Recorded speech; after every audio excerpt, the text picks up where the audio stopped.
A paz do Senhor, pessoal, tudo bem? Estamos de volta aqui para falar sobre a nona lição.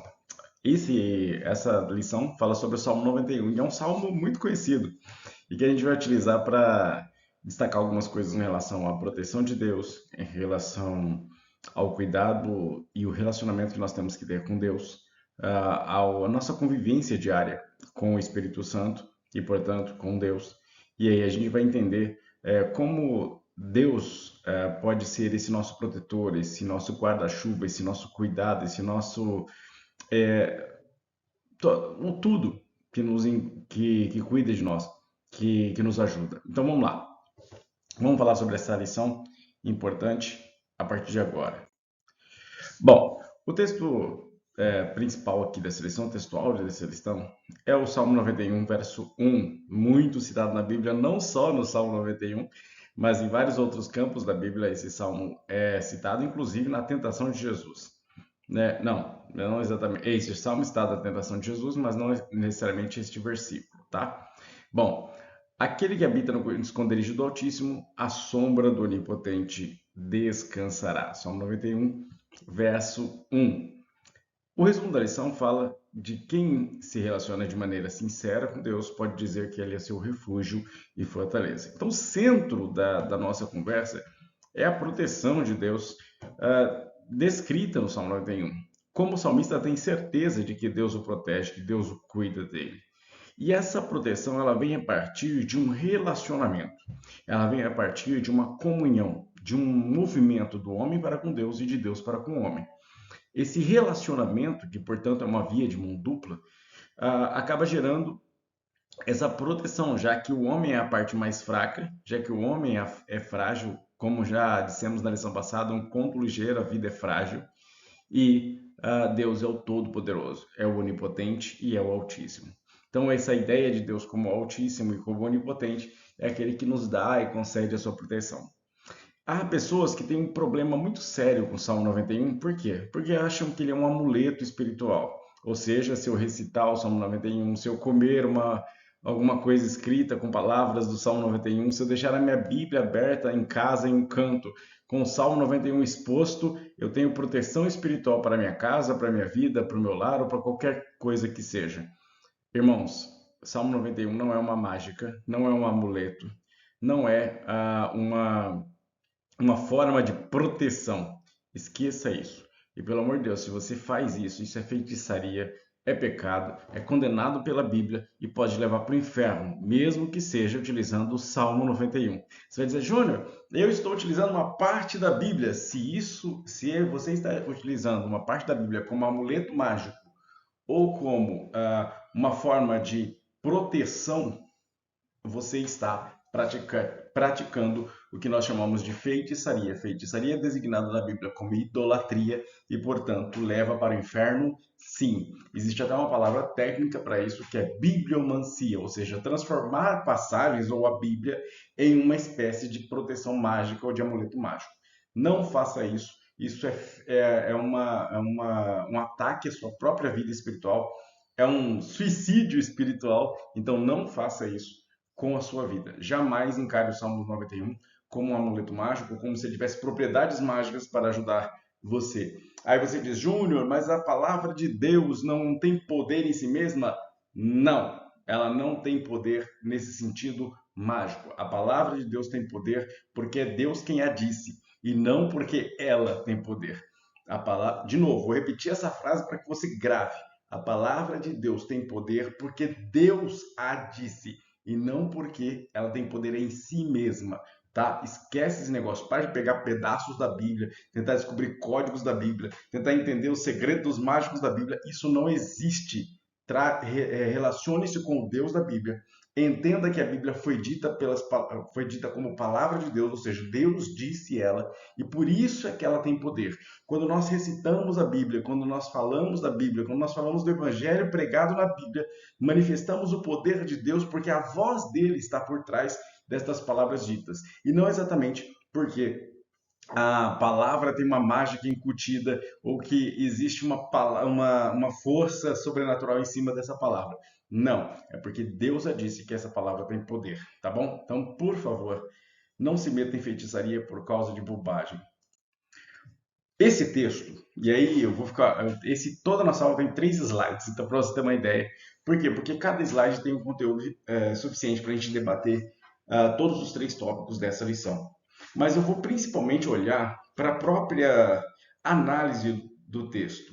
Existe um método de interpretação bíblica e que também é utilizado para fazer pregações, para escrever um sermão, que se chama método semiótico, tá? Eu não vou delinear as fases do método semiodiscursivo para vocês, tá? Mas dentre essas fases, existe análise de contexto, análise histórico, político, cultural, militar, análise psicológica, análise teológica, ambiental. Então tem toda uma série, uma gama de fases que a gente utiliza para interpretar um texto.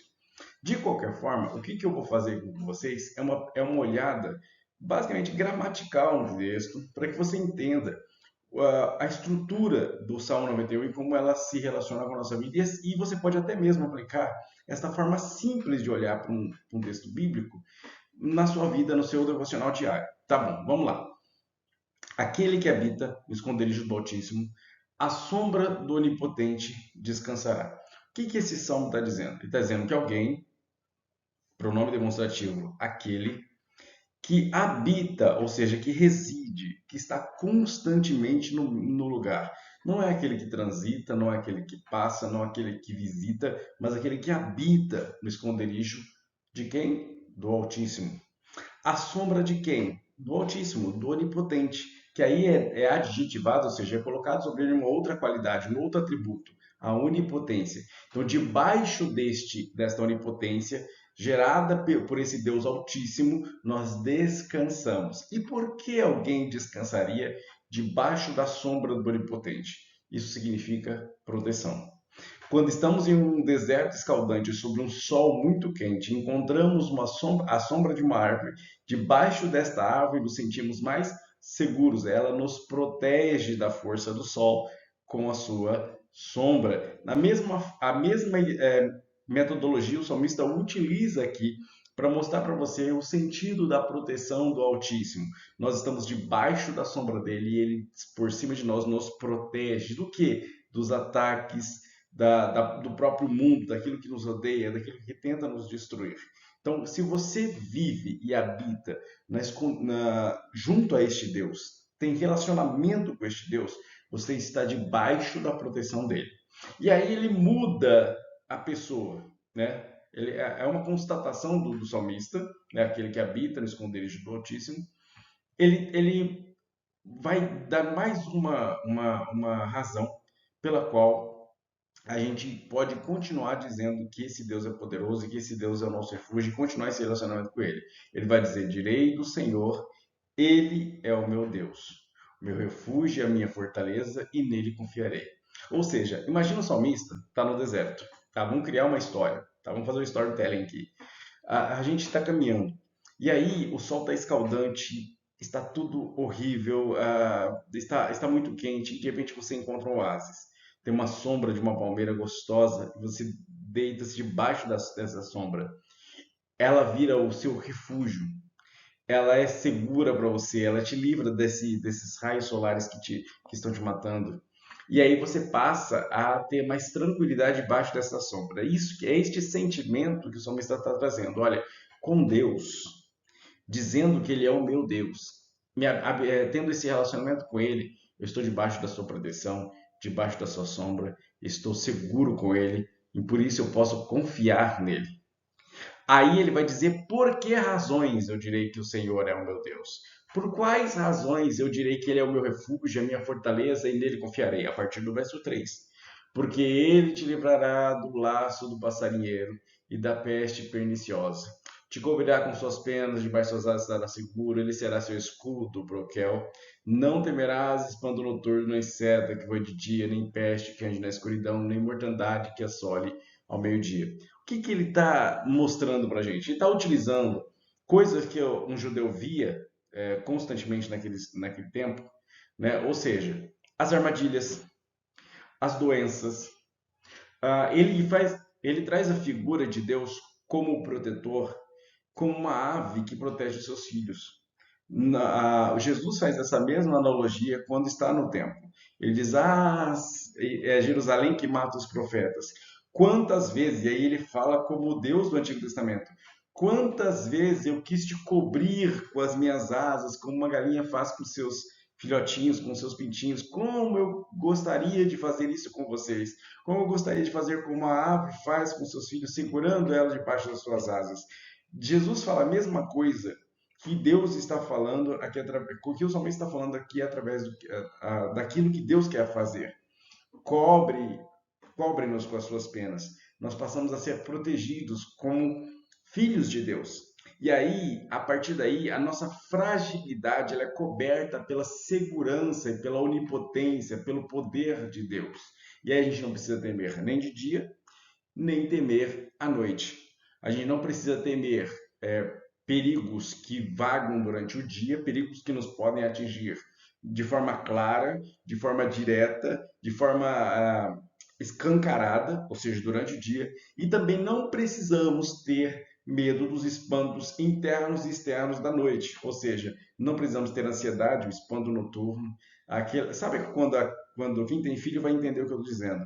Aquela fase em que a criança ela tem medo do escuro, aquela fase em que a criança acorda chorando do nada durante a noite, desesperada, e que até faz um monte de bobagem na internet, mostrando monstros e tal, mas é uma fase do cérebro, não tem nada às vezes, algumas vezes pode acontecer de ter algum tipo de perturbação, dependendo do histórico, depende de um monte de coisa. Mas é uma fase da vida, essa época de espanto noturno, tempo do espanto noturno, o perigo do espanto noturno. Então, essas ansiedades, esse medo, essa construção de pesadelos, Deus nos livra disso quando nos relacionamos com Ele. É isso que está dizendo. Eu vou ficar seguro e eu não vou ter medo nem dos temores escancarados e diretos, ou daqueles indiretos que pegam durante a noite, que me assolam e que me deixam ansioso. Então ele está falando tanto das mortandades do dia quanto dos temores da noite. E aí ele está dizendo isso como uma razão pela qual nós passaremos a dizer que Deus é o nosso Deus, que Ele é o nosso refúgio e fortaleza. E ele vai dizer, eu vou estar tão seguro que 1000 vão cair do meu lado, 10.000 à minha direita, ou seja, do meu lado mais forte, eu ainda serei mais protegido. Aí ele vai falar, ele vai fazer uma inversão de pessoa, tu não serás atingido. Nós podemos entender tanto Deus dizendo para o salmista, tu não serás atingido, como uma promessa desse relacionamento. Ou nós podemos dizer do salmista dizendo para nós, o salmista está dizendo, você como eu não será atingido, não terá temor diante de todos os problemas que te surgem de forma escancarada ou escondida, desde que Deus seja também o teu Deus. Somente com os teus olhos olharás e verás a recompensa dos ímpios.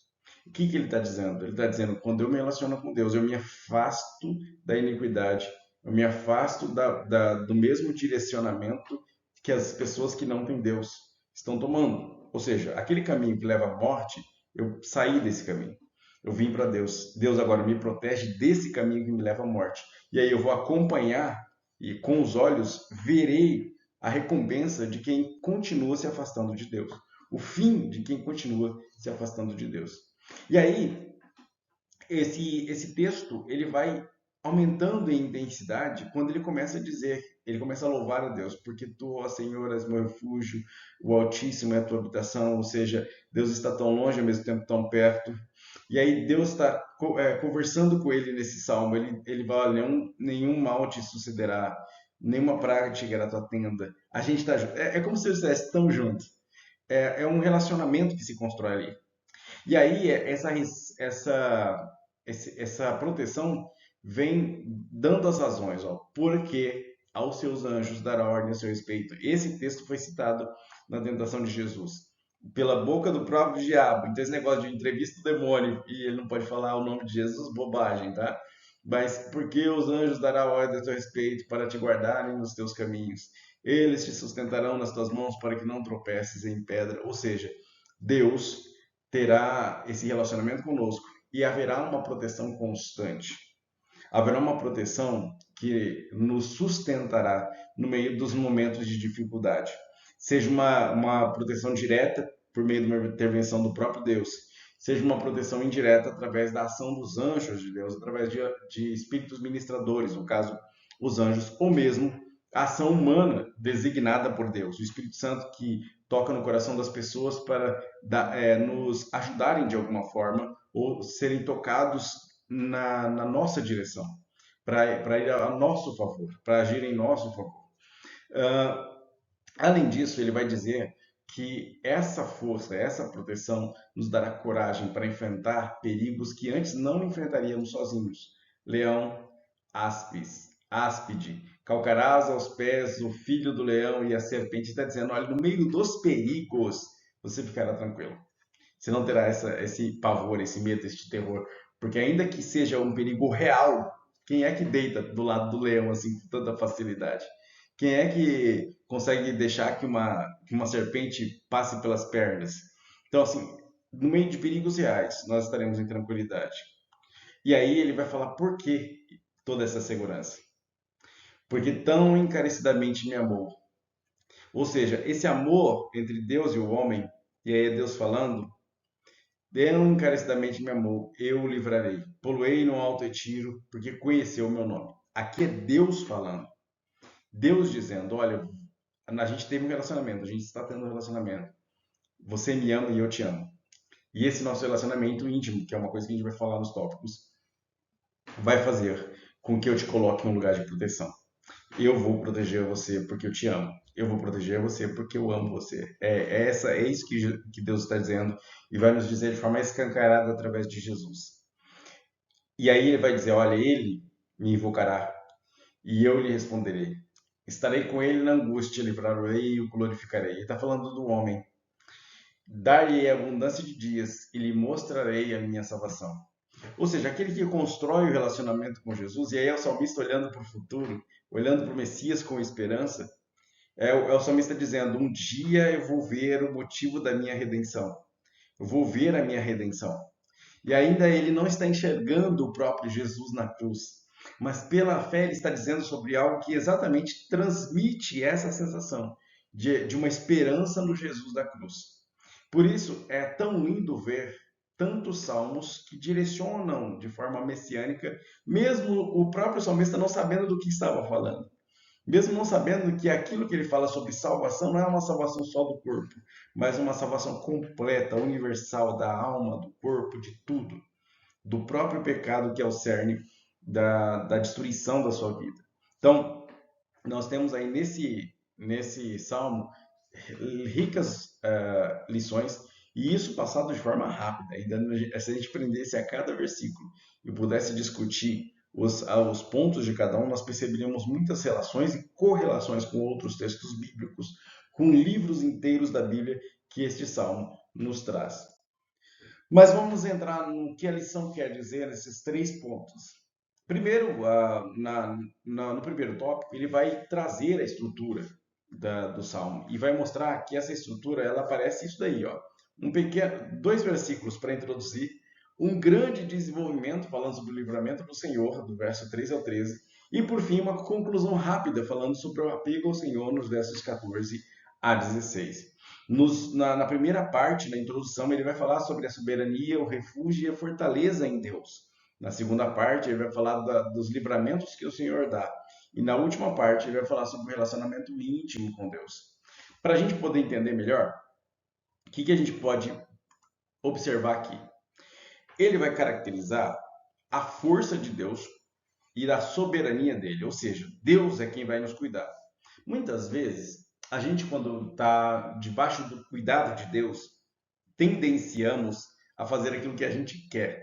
Ou seja, já observou quando está num momento de perigo em volta e a ave, a pequena ave que acabou de nascer, ainda não tem nada de experiência de vida, está ainda debaixo da proteção da mãe. Debaixo da proteção da mãe. Mas está tudo ruindo em volta. Lembrei-me agora de uma história de um celeiro que pegou fogo. E quando foram limpar o celeiro, havia uma galinha morta, toda queimada, e num canto do celeiro. Ela estava morta já, toda queimada. Mas quando foram mexer naquele lugar, saíam de lá de baixo pintinhos vivos, né? Saíram os filhotinhos dela vivos debaixo daquela mãe que estava morta.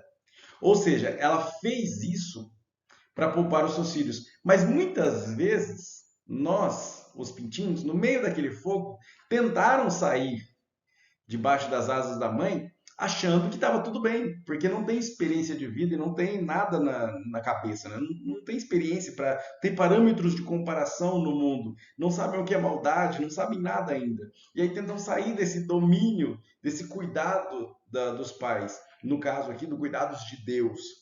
E aí é preciso que a mãe segure, force as asas, pese as asas, segure para que não saia.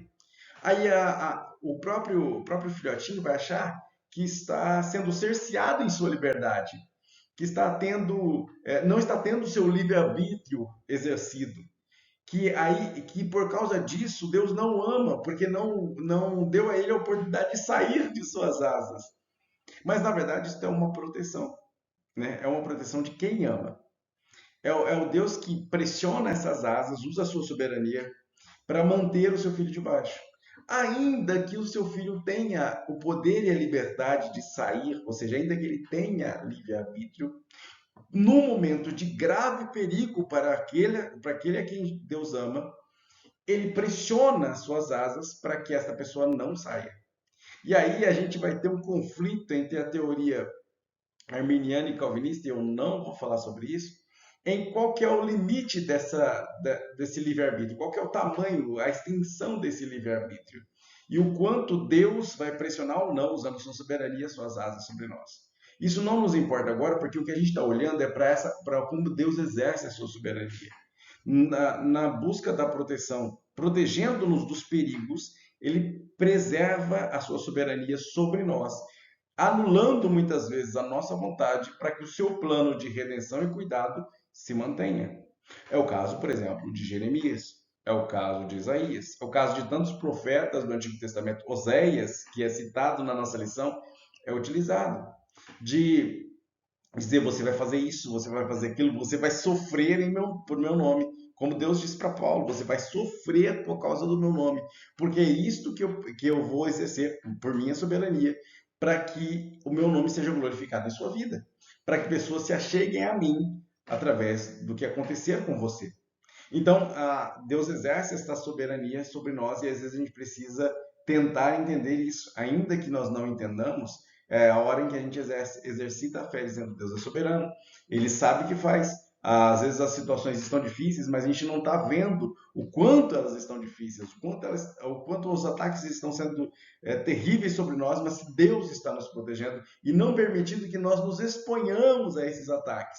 E aí, para não nos expor a esse ataque, muitas vezes é preciso que essa asa pese, que essa asa machuque-nos às vezes, e a gente olhe para essas asas com revolta, dizendo: Deus não está me abrindo as portas, Deus está fechando tudo ao meu redor, mas este fechamento ao seu redor pode ser livramento, e não necessariamente constrição, ou seja, que Deus está querendo destruir você, mas muito pelo contrário, Ele está protegendo porque ama. Ele está transformando aquilo que você acha que é uma prisão, ou acha que é um cerceamento da sua liberdade, na verdade, em refúgio e fortaleza. É isso que os versos 1º e 2º dizem. É esse onipotente Deus que nos protegendo na nossa impotência, na nossa incapacidade de exercer poder e superar as adversidades da vida. É Deus nos protegendo. E aí ele entra nesse tipo de livramento que vem do Senhor. Que tipo de livramento?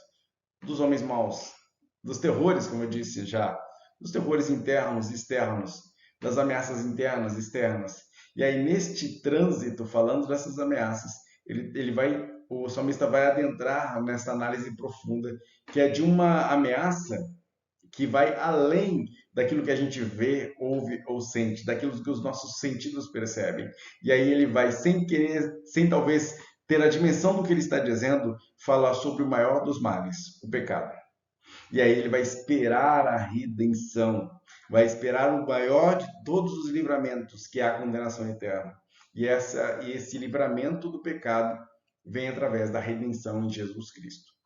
E aí ele vai trazer cada vez mais presente neste salmo o desejo de que nós nos relacionemos de forma íntima com Deus, que é o que a terceira parte da nossa lição vai dizer.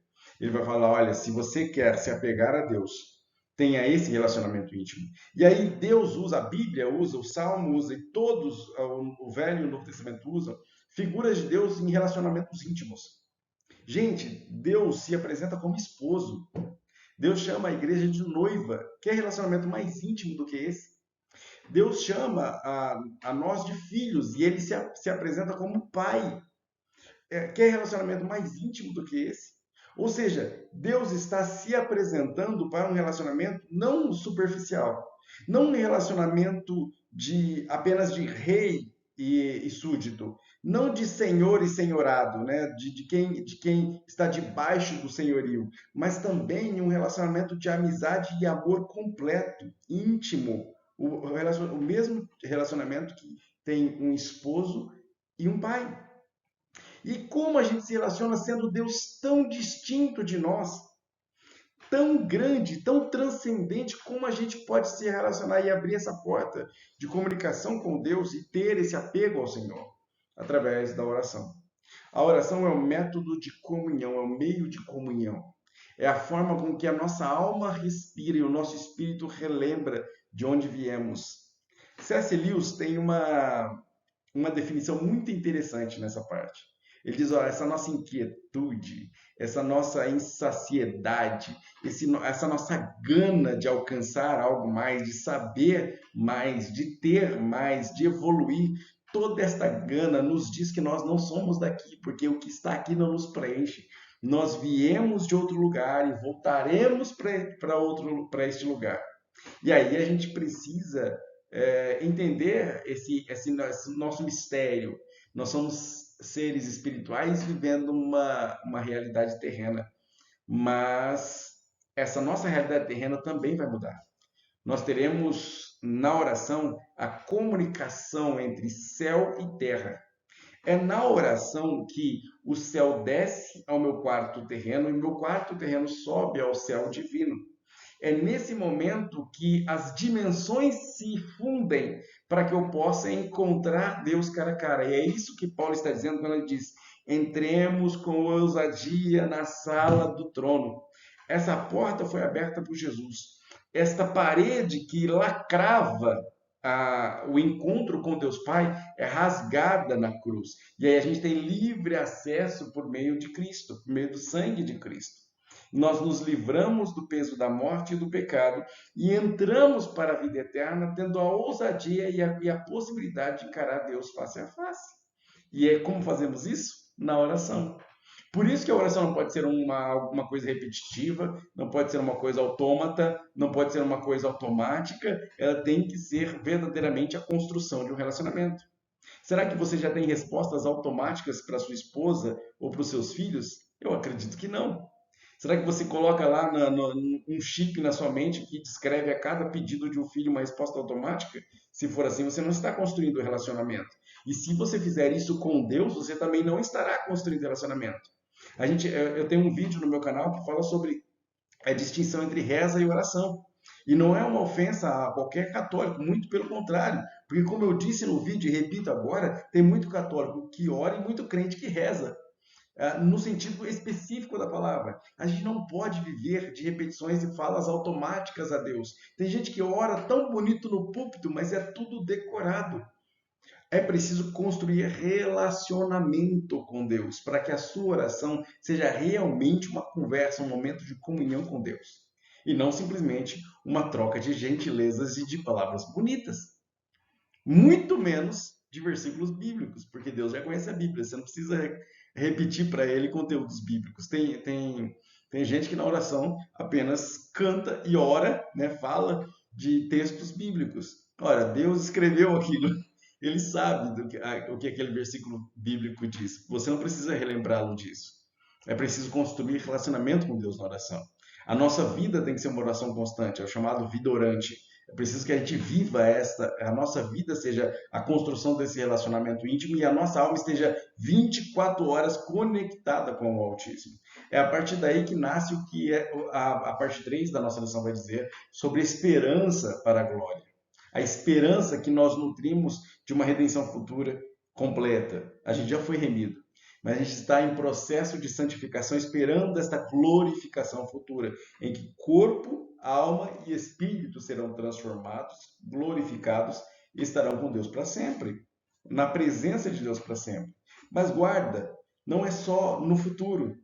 A gente não pode viver a vida achando que esse Salmo 91 e esta construção de relacionamento e proteção, de refúgio e fortaleza, seja algo só para o futuro. Portanto, este mundo aqui e a parte terrena seja só sofrimento e dor. Não é isso que o salmista está dizendo e não é isso que Deus diz para nós. Não é isso que a Bíblia nos diz. No nosso presente, a gente tem uma antecipação da glória futura. E como foi isso? Através do penhor. Que penhor, irmão Júnior, o senhor está falando? Através do Espírito Santo. Ele é o penhor da nossa salvação. Ele é a antecipação da primeira parcela. Ele é a antecipação das parcelas. É Deus dizendo, olha, o Espírito Santo é aquele gostinho, aquele spoiler que eu estou te dando daquilo que você vai experimentar de relacionamento comigo no céu. Então, na terra, a gente já tem a presença de Deus suficientemente para que a gente possa sentir esse gostinho do que nos reserva o futuro, do que nos reserva a presença de Deus completa e real após a morte, ou após o arrebatamento, ou quando o ciclo de redenção se completa através da glorificação. Portanto, meus irmãos, tenhamos esperança e olhemos para o Salmo 91 como este salmo que diz: relacione-se comigo que eu protejo você. Relacione-se comigo que aí você vai andar comigo. E quando você estiver andando comigo, ninguém toca em ti, porque eu estou contigo. Entende? Então, olhe para este salmo com essa realidade, tenha essa esperança e mantenha essa comunhão através da oração. Comunhão íntima, não comunhão superficial. Você não chega na beira do mar só para molhar os pés. Mergulhe. Faça isso com Deus também. Não fica só molhando os pés e dando tchauzinho de longe, não. Vivendo uma vida religiosa. Viva uma vida íntima. Mergulhe. Entra nesse oceano lindo que é a experiência de viver, falar e viver em comunhão com Deus. Amém, meus irmãos? Nos vemos na próxima aula, que vai ser também muito bonita. E até lá. Tchau, tchau.